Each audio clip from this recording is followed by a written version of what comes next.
بسم اللہ الرحمن الرحیم۔ سب سے پہلے جو 5 خوش نصیب ایمان لائے وہ سب سے زیادہ رازوں کے واقف اور جانکار تھے۔ ان میں سے بھی سب سے پہلے حضرت خدیجہ رضی اللہ عنہا کو ایمان کی توفیق ہوتی ہے، جو رفیقہ حیات اور دن و رات کے کاموں کی رازدار تھی۔ دوسری وحی کے قریب ہی حضرت جبرائیل علیہ السلام نے آپ صلی اللہ علیہ وسلم کی تعلیم کے لیے آپ کے سامنے وضو کیا۔ آپ علیہ السلام نے بھی اسی طرح وضو فرمایا۔ پھر حضرت جبرائیل علیہ السلام نے نماز پڑھائی۔ اس طرح نبی اکرم صلی اللہ علیہ وآلہ وسلم نے نماز پڑھنی شروع فرما لی۔ نبی کریم صلی اللہ علیہ وسلم نے حضرت خدیجہ رضی اللہ عنہا کے سامنے وضو فرمایا، جس کو دیکھ کر حضرت خدیجہ رضی اللہ عنہا نے بھی اسی طرح وضو کیا۔ پھر آپ صلی اللہ علیہ وسلم نے 2 رکعت نماز پڑھی تو وہ بھی آپ صلی اللہ علیہ وسلم کے ساتھ کھڑی ہو کر نماز پڑھنے لگی۔ حضرت خدیجہ رضی اللہ عنہا کو آپ صلی اللہ علیہ وسلم کی نبوت کا پہلے ہی دن سے یقین ہو گیا تھا۔ اب باقاعدہ ایمان میں داخل ہو گئی۔ دوسرے خوش نصیب حضرت علی رضی اللہ عنہ ہیں۔ آپ نبی صلی اللہ علیہ وسلم کے چچا زاد بھائی تھے۔ ان کے والد ابو طالب کی مالی حالت کچھ کمزور تھی، اس لیے وہ نبی اکرم صلی اللہ علیہ وسلم کے ساتھ ہی رہتے تھے۔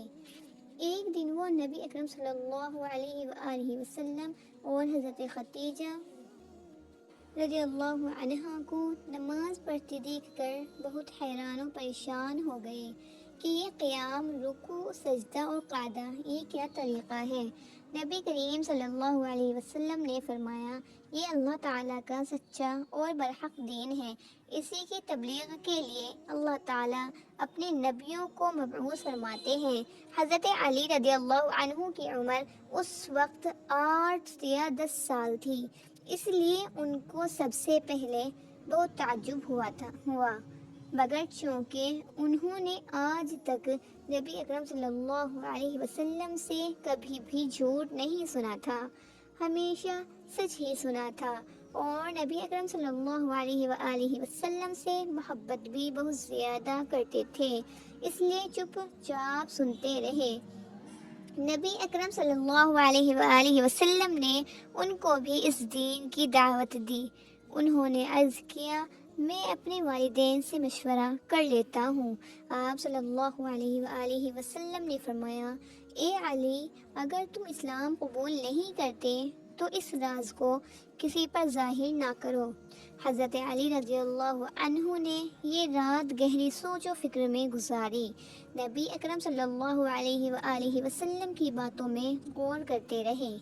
دوسرے دن صبح سویرے ہی آپ صلی اللہ علیہ وسلم کی خدمت میں حاضر ہوئے اور عرض کرنے لگے، مجھے کسی سے مشورہ کرنے کی کوئی ضرورت نہیں، آپ مجھے دین سکھائیں اور نماز کا طریقہ بتائیں۔ میں آپ پر ایمان لے آیا ہوں اور آپ کی پیروی کرنے کا فیصلہ کر چکا ہوں۔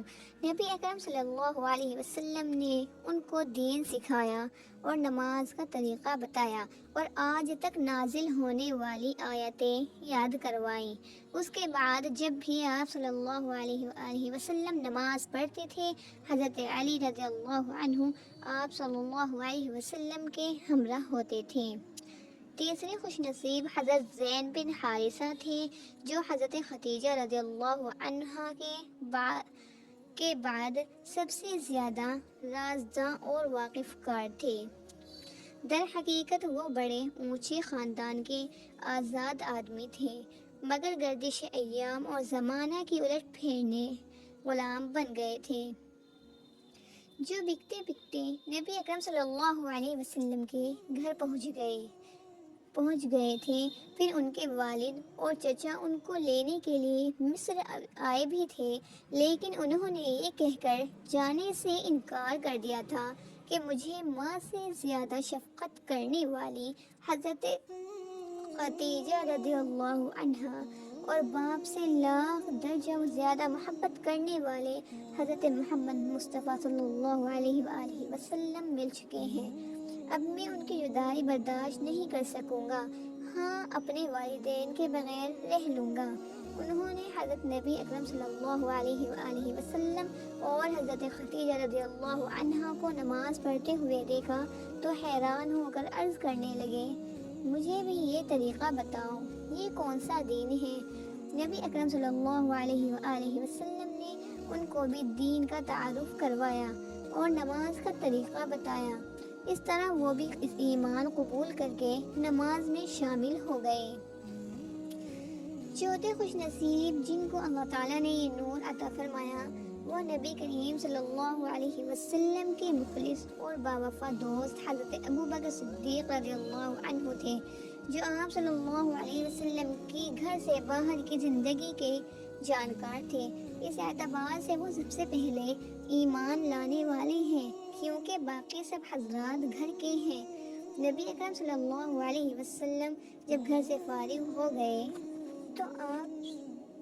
تو آپ صلی اللہ علیہ وآلہ وسلم نے گھر سے باہر اس روشنی کو پیش فرمایا اور سب سے پہلے حضرت ابوبکر صدیق رضی اللہ عنہ کے سامنے پیش فرمایا۔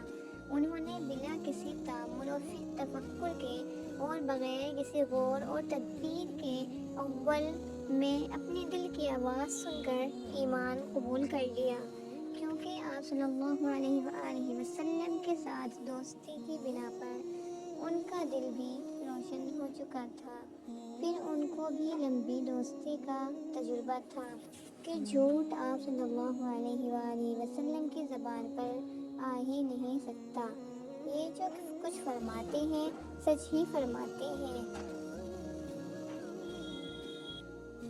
پانچویں خوش نصیب بامیوں کی ترجمان حضرت ام ایمن رضی اللہ عنہا بتائی جاتی ہیں، جو حضرت خدیجہ رضی اللہ عنہا کی باندی تھی۔ یہ بھی گھر کے رازوں کی واقف تھی۔ گھر کے ملازم ہمیشہ مالکان سے شاکی رہتے ہیں، مگر یہ گھر ہی نرالا تھا۔ حضرت ام ایمن رضی اللہ عنہا بھی اخلاق و کردار سے اتنی متاثر تھی کہ صرف گھر کا رنگ دیکھ کر بے تعامل ایمان لے آئی۔ اگر کسی آدمی کے اخلاق اور کردار کا معیار دیکھنا ہو تو اس کا سب سے آسان طریقہ ہے کہ جو لوگ اس کے قریب رہتے ہیں ان کو دیکھا جائے۔ یہ تھے وہ 5 پہل کرنے والے خوش نصیب لوگ۔